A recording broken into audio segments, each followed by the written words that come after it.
Welcome, Reid Hoffman. Thank you for joining us. It's great to have you in London again with Matt and Alice from EF. I'm Toby from Mosaic, and we're really lucky to have you and have some time to talk about sort of entrepreneurship and entrepreneurship in Europe and your thoughts. So maybe we can just kick off with, you've done a lot of work around sort of what it takes to build a great company, and particularly at scale, and so this whole idea of blitzscaling that you've developed, this concept, this Stanford class that you've taught, and the Master of Scale podcast series, which is amazing. So anyone who hasn't listened to it absolutely should right away. So we'd love to kind of get your perspective on, do you think blitzscaling can work outside of Silicon Valley? And in particular for Europe, do you think there are any barriers to sort of it being successful here? Well, so blitzscaling definitely does work outside of Silicon Valley. There's a different pattern of it in China, which in the book that I'm nearly finished in draft form has at least a few pages on. It's also happened in Europe. There's Spotify, King.com, a number of different companies here as well. I think it's harder here, in part because the notion of kind of how do you blitzscale is that you essentially try to go, how do we get really big very fast and grab a market? And more typically, within the European entrepreneurial kind of interaction with governments, it tends to be we're really fearful of scaling fast. We'd rather study it, we'd rather go slower. There's more barriers between markets in terms of, common market is a partial illusion. And so it's harder to do here, but doable. And you've worked with Sherry Coutu at the Scale Up Institute. What have been the biggest learnings, and where do you think what are some of are there some policy prescriptions that you have as to what could be done, or do you have advice for entrepreneurs who are listening? So on policy and the government side, it's roughly speaking, you really want to evaluate which kind of places you want to ask for permission versus ask for forgiveness, and which places you want to essentially limit it. Because what you want to really think about is, look, is it really critical? Is it going to cause a lot of damage? Then of course, break early. If not, and you can sort it out and change it later, then break later, which means more ask for forgiveness, not ask for permission. That's precisely one of the reasons why Silicon Valley has been creating so many interesting technology companies. And so that would be the general advice for the government and the governors of these ecosystems. Now, for entrepreneurs, it's technology games are frequently won by speed to scale. First mover is not first in the field, it's first to scale. And first to scale is extremely important. And that's been shown by why Skype is a valuable and kind of the initiator in the field and still persistent despite lots of other entrants later.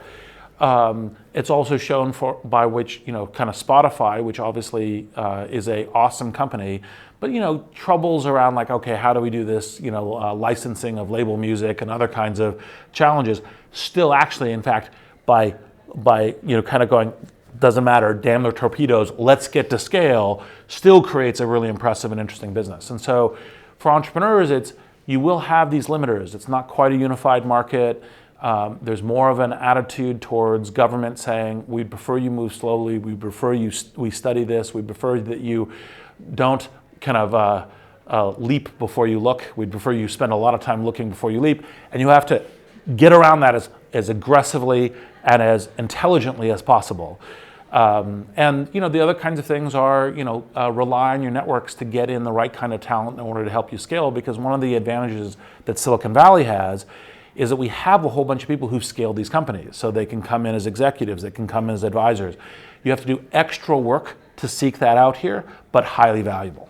I suppose one of the other key players in the ecosystem is universities. And obviously you were at Stanford and you were at Oxford, so you've presumably got a perspective on this. Is there anything that you think European universities can do better and learn from their US counterparts?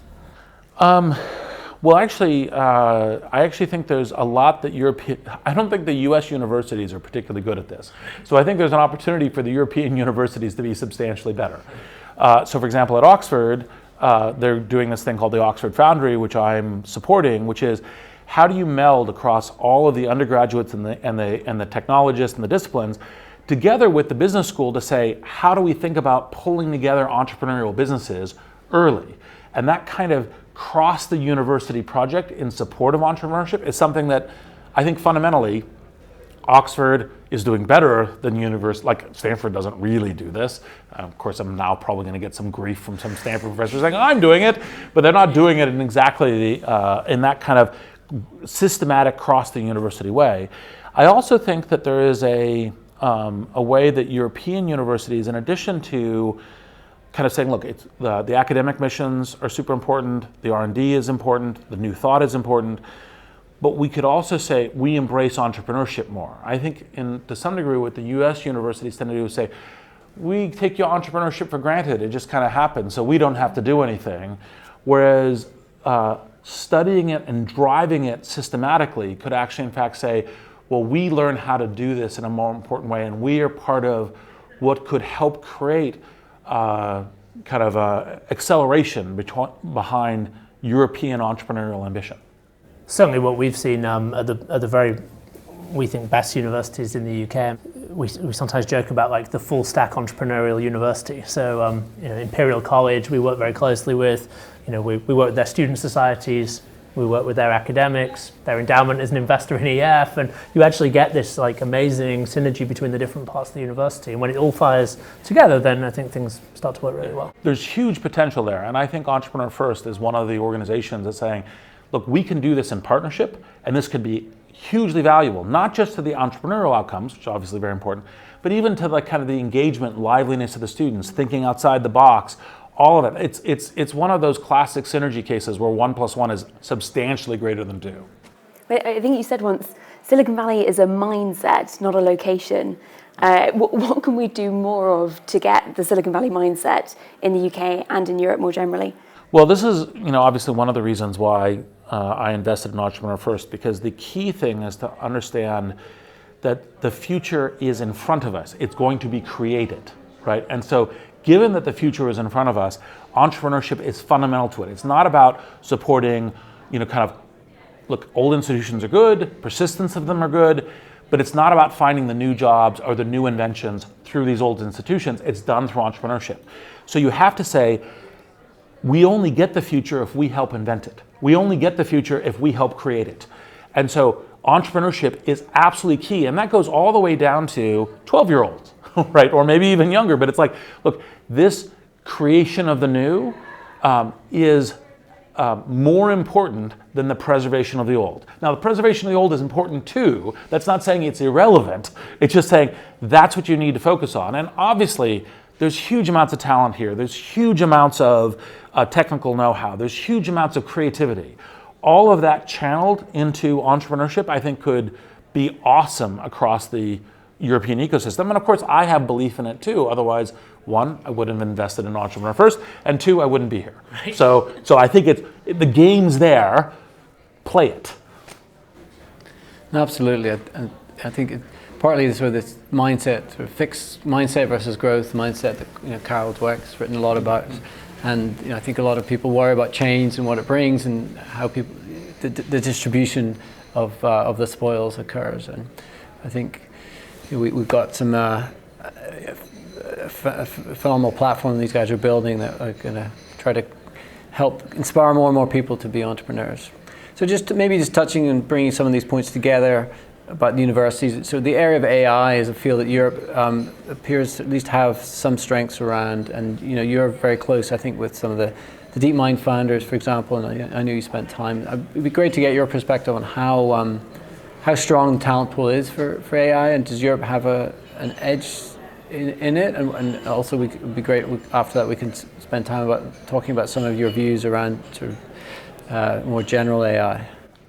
So, look, I think through DeepMind and Demis, Mustafa, and Shane, and the crew of people built here, there is no place more leading in the world than here in AI. And I think that they blend very well a combination of intelligent R&D and also kind of focus on how these applications could transform the world. Like, how could you transform medicine? How could you transform power consumption for kind of how it would work in terms of ecological or efficiency, And so that's one of the things that I always make an effort to see them when I'm here, because I always like talking to folks who are at the absolute top of their game, super smart, and what's happening. And so I think there's a variety of interesting opportunities. As a matter of fact, I think some of the folks from DeepMind are some of the most interesting, and of course you guys can't say which of your children are the most beautiful, but some of the most interesting entrepreneur first startups actually emerge out of DeepMind. And so I think that's a natural fit, because we have the depth of skill and technology here, together with the ability to create new entrepreneurial ventures. And certainly EF is I think one of the big advantages they have is this talent pool that is coming from universities like Imperial and Oxford and Cambridge, and inspiring these people to to become founders. I actually think the thing that those founders at DeepMind did was they made every researcher in AI, not just in the UK but probably in the world, say, well, this is pretty interesting. And actually, is there something entrepreneurial in this beyond academia? And I think many of them have answered yes, and that's very exciting. And I think one of the companies that we're about to go do open office hours with is one of those AI companies. Yeah, absolutely. Yes. Two AI companies. Two, yes. Yeah, absolutely. I think nearly 50% of our portfolio has ended up having some AI component. Yeah. And that's part of being. That's a key. It's a key component to being part of the future. Right. So, one of the areas that you've obviously spent a lot of the last sort of 10 years working on is sort of the future of work, and it'd be great to get your perspective on how you see that, especially as we look at sort of the impact that AI is having across the whole economy.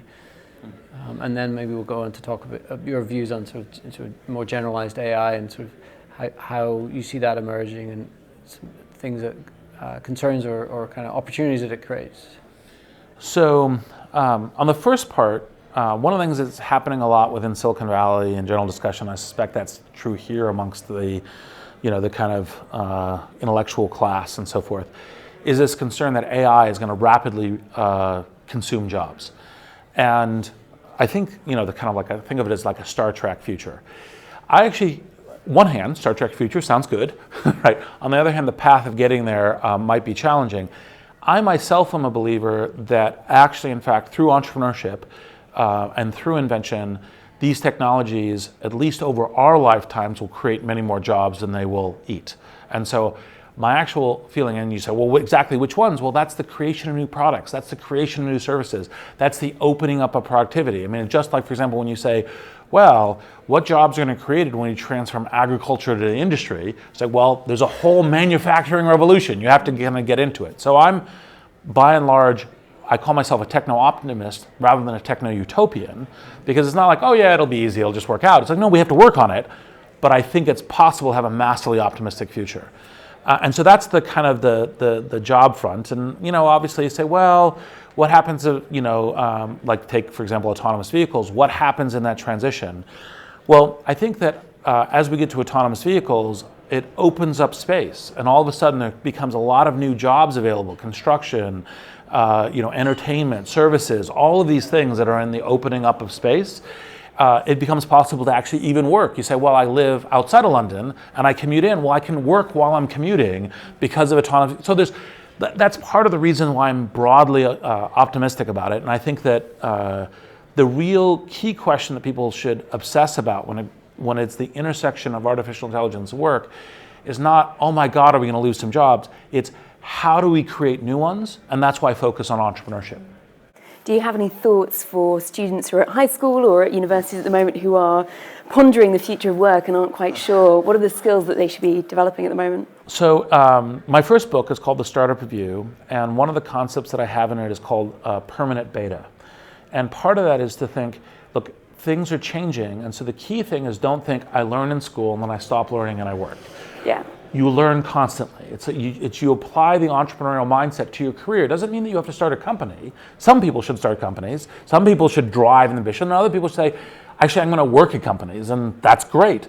But you'll still need to be the entrepreneur of your own life, the entrepreneur of your own work, and that means you should be learning constantly. And so what you should seek to learn isn't, oh, I know this programming language, or I know this thing, but I have all of the baseline to keep learning. Right, so make sure you learn some STEM skills, make sure you learn math. It's a useful thing for anything, But it doesn't mean you need to go do math for your career. You could be a negotiator, you could be a speaker, you could be a creator. There's all kinds of things.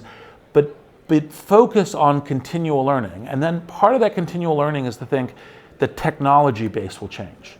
So don't go, oh, like, for example, our generation, we go, oh, we know how to use PCs, so we're going to ignore mobile phones.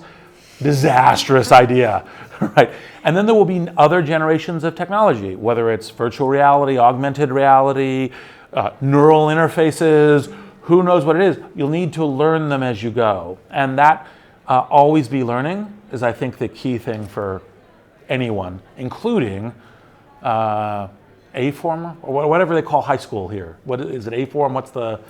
High school. High school. Oh, high school. Okay. Well, and we definitely see this with our founders. We've had more than 500 people go through Entrepreneur First over the last 6 years. And the ones that do best are the ones that are obsessive learners and just continuously focus on self-development. Yep. And I have this category, which I described in my interview with Barry Diller on Masters of Scale, of infinite learners. So when people say, what are the attributes for being successful as an entrepreneur?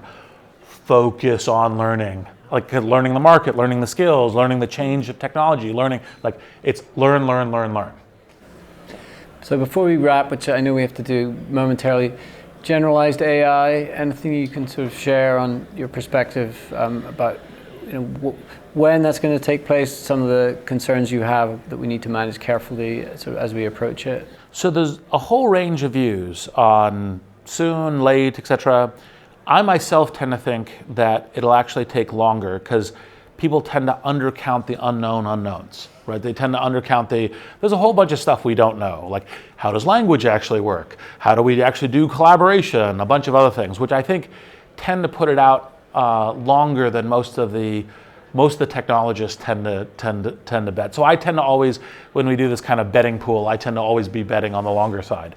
I think the key thing is to approach it with some kind of intelligence and some view of, like one of the things that, when you look at Hollywood movies, they're mostly dystopia, they're mostly, kind of like the robots are coming for you. They're not coming for your job, they're coming for you. And I tend to think that the almost certainty, whenever AGI gets here, artificial general intelligence, AI, artificial intelligence is here already, I actually think it'll be different than human, and I think that is a huge opportunity because it allows an opportunity for collaboration, for symbiosis. It's almost like thinking, to some degree, say, well, what about when we're cyborgs? Well, to some degree, we are cyborgs already. We all have, phones in our pockets. We're all cybernetically enhanced today with Wikipedia. It's just more in that direction. Fascinating. Thank you, Reid. Thank you, Matt. Thank you, Alice. Thanks, Toby. Thanks.